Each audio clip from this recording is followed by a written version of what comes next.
My first price target for Chainlink's native token called Link in 2025 is $150. Now, of course, that's definitely not financial advice. Also, that most definitely is not a guarantee.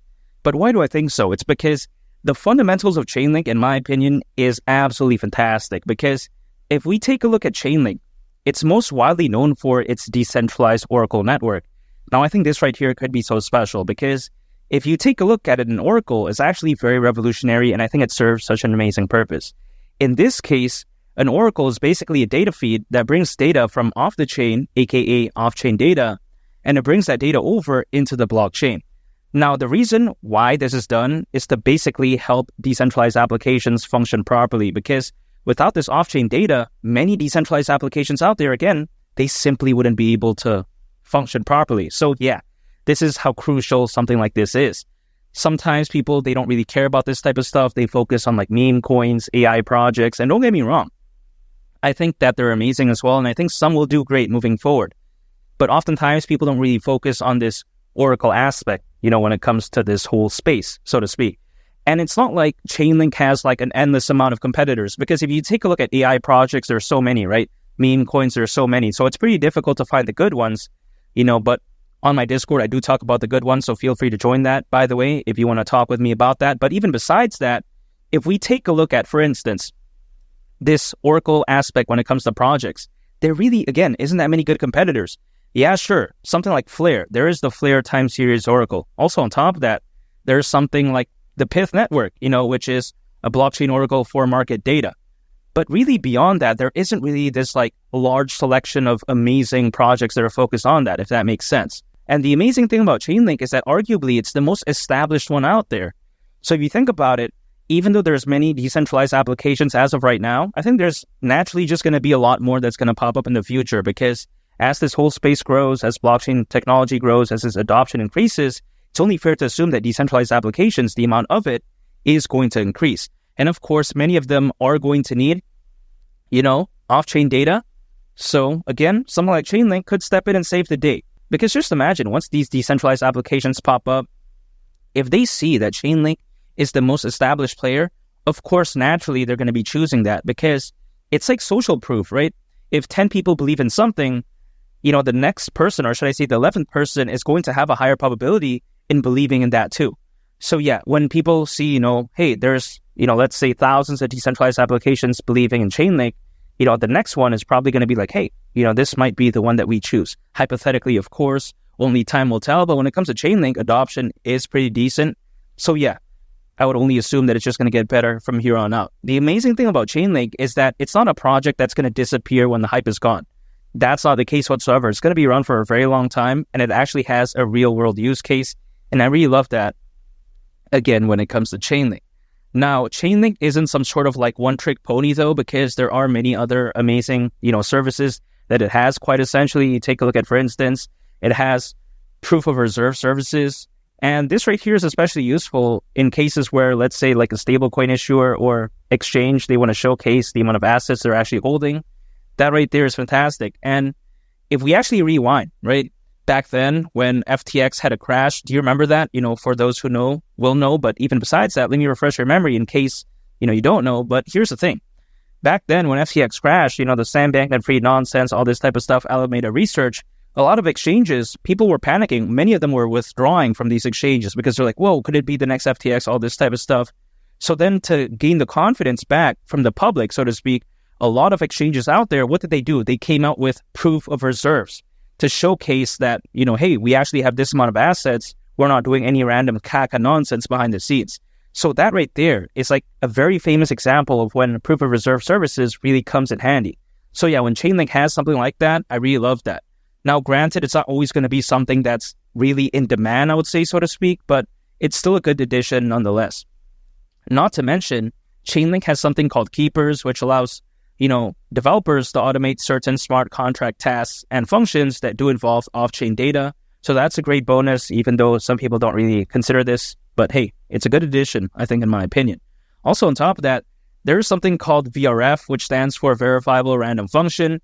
Now, this right here is used for random number generation. And this pretty much can be used for anything that, again, requires like random number generation. Like, for instance, in games, right? Sometimes they require this. So yeah, this could be fantastic. And if you take a look at it, the blockchain gaming market is expected to be worth over $300 billion by 2030. So there's a lot of potential there, especially when it comes to blockchain gaming. And I think this right here, again, VRF, could come in handy.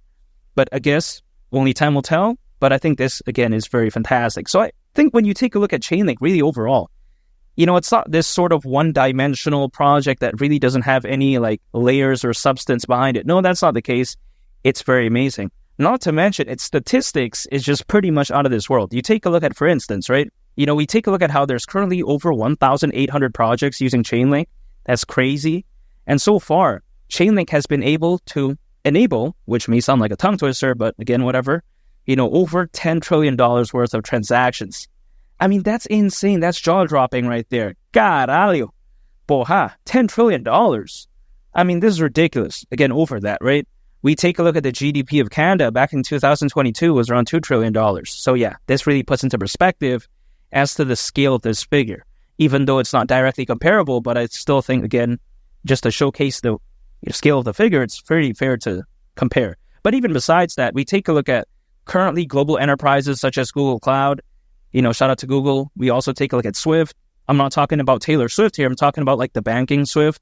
But yeah, even besides that, T-Systems, Amazon Web Services, Swisscom, and even Associated Press as well, they're all currently leveraging Chainlink, which I think is insane, really. I mean, that's very impressive in my opinion.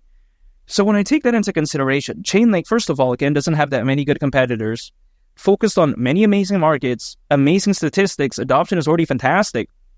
Again, Link, at the price of $150 during this bull run is my first price target as a worst case scenario. I don't see why not. I don't think it's crazy at all, especially for something this fundamentally fantastic. I mean, I think it's pretty much arguably one of the best projects out there, at least in my opinion. Now, my second price target is Link at the price of $175, which isn't insane because if Link were to reach that price, considering current circulating supply, market cap would be around $109 billion. Or should I say $110 billion?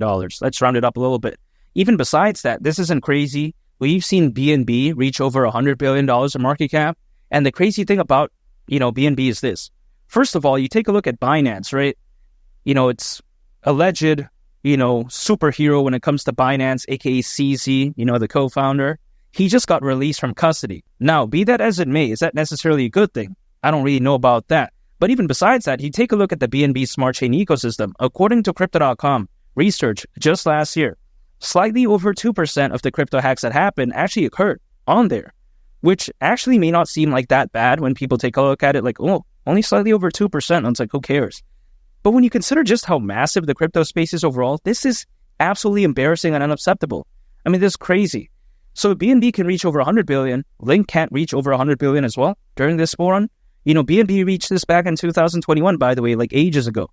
So yeah, I don't think this is too much to ask for, again, during this bull run, especially for something, again, as special as Chainlink. Now, my third and final price target is Link at the price of $200, which of course is my most bullish case price target scenario. I mean, everyone who's watching my videos for quite a while now, they'll know that. But even besides that, why do I think this could happen? There's currently over 600 million crypto owners, according to Crypto.com research, more than ever before in history. Also, the Bitcoin ETF is amazing. The Ethereum ETF, and also the amount of institutional adoption is fantastic. So with all those amazing factors, I think this bull run could be so special. I think it's going to dwarf what we saw back in 2021. And as Bitcoin reaches the price of 100,000, 150,000, it's only fair to assume that altcoins, much like Link, they're going to go along with the ride. And hypothetically, at that point, again, Link at the price of $200, I don't see why not. Now, how soon?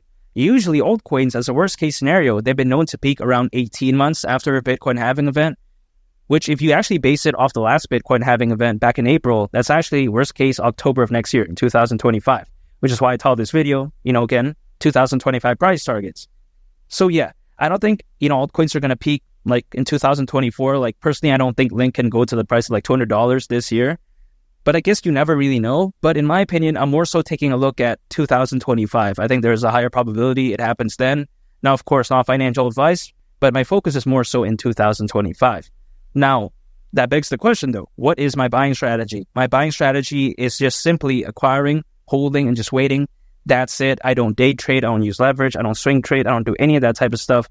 I like to keep things simple. Again, anytime an income, I'm acquiring, holding, and just waiting. That's it. Because Link at the price of $200 during this bull run, that right there wouldn't surprise me whatsoever. I think it's that amazing, and I think this bull run could be that amazing as well. And by the way, if you want me to respond to your comments, I would suggest becoming a channel member because, as of right now, there are just so many comments. It's pretty difficult to reply to every single one. So if you want to make sure that, you get a response to your comment, make sure to join as a channel member and make sure to subscribe if you gain value from this video. I greatly appreciate it.